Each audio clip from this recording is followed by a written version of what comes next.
بسم اللہ الرحمن الرحیم۔ السلام علیکم ورحمۃ اللہ وبرکاتہ۔ ترجمہ قرآن مجید کا سلسلہ آگے بڑھاتے ہوئے آج ہم سورہ نساء کی آیت نمبر 163 سے 172 تک کا ترجمہ پڑھیں گے۔ آیت نمبر 163۔ یقیناً ہم نے آپ کی طرف اسی طرح وحی کی ہے جس طرح کہ نوح علیہ السلام پر اور ان کے بعد آنے والے نبیوں کی طرف، اور ہم نے وحی کی ابراہیم علیہ السلام اور اسماعیل علیہ السلام اور اسحاق علیہ السلام اور یعقوب علیہ السلام اور ان کی اولاد پر، اور عیسیٰ علیہ السلام پر، اور ایوب علیہ السلام پر، اور یونس علیہ السلام پر، اور ہارون علیہ السلام پر، اور سلیمان علیہ السلام کی طرف، اور ہم نے داؤد علیہ السلام کو زبور عطا فرمائی۔ آیت نمبر 164۔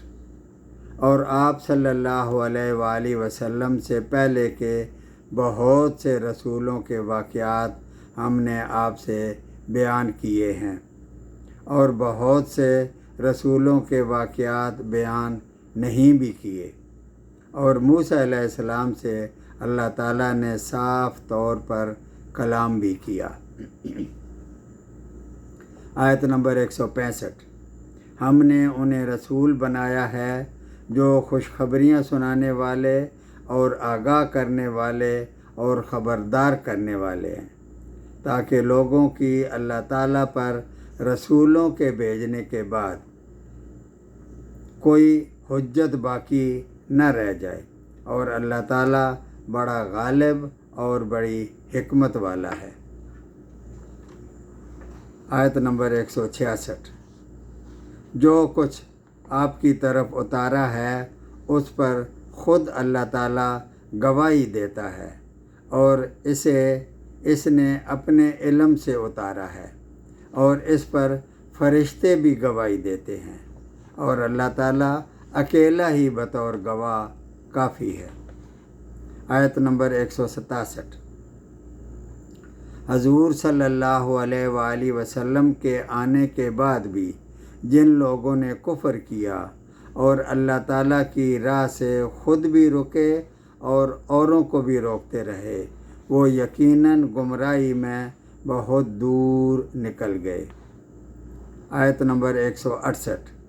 جن لوگوں نے کفر کیا اور ظلم کیا انہیں اللہ تعالیٰ ہرگز نہ بخشے گا، اور انہیں کوئی راہ دکھائی نہ دے گا۔ آیت نمبر 169۔ سوائے جہنم کی راہ کے جس میں وہ ہمیشہ پڑے رہیں گے، اور یہ اللہ تعالیٰ پر بڑا آسان ہے۔ آیت نمبر 170۔ اے لوگو، تمہارے پاس تمہارے رب کی طرف سے حق لے کر حضرت محمد صلی اللہ علیہ وآلہ وسلم آ پہنچے ہیں، تم ایمان لے آؤ اگر تم خیریت چاہتے ہو، اور اگر تم کافر ہو گئے تو اللہ تعالیٰ کا کیا بگاڑ لوگے؟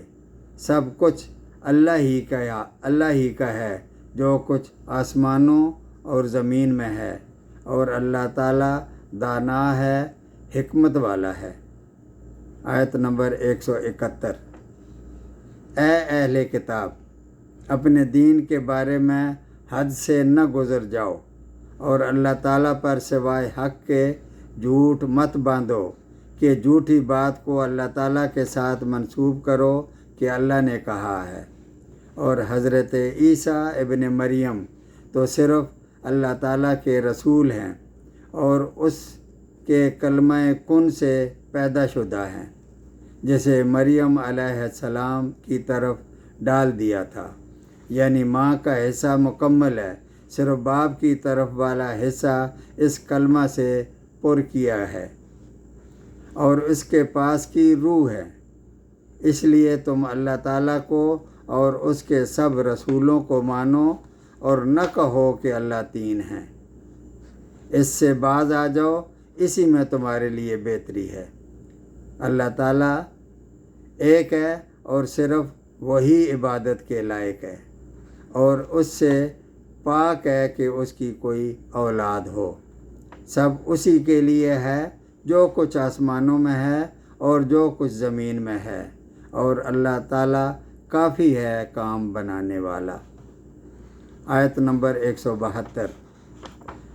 مسیح کو اللہ کا بندہ ہونے میں کوئی شرمندگی یا عار یا تکبر و انکار ہرگز ہو ہی نہیں سکتا، اور نہ مقرب فرشتوں کو، اور اس کی بندگی سے جو بھی دل چرائے گا اور تکبر و انکار کرے گا، اللہ تعالیٰ ان سب کو اپنی طرف ایک دن جمع کرے گا۔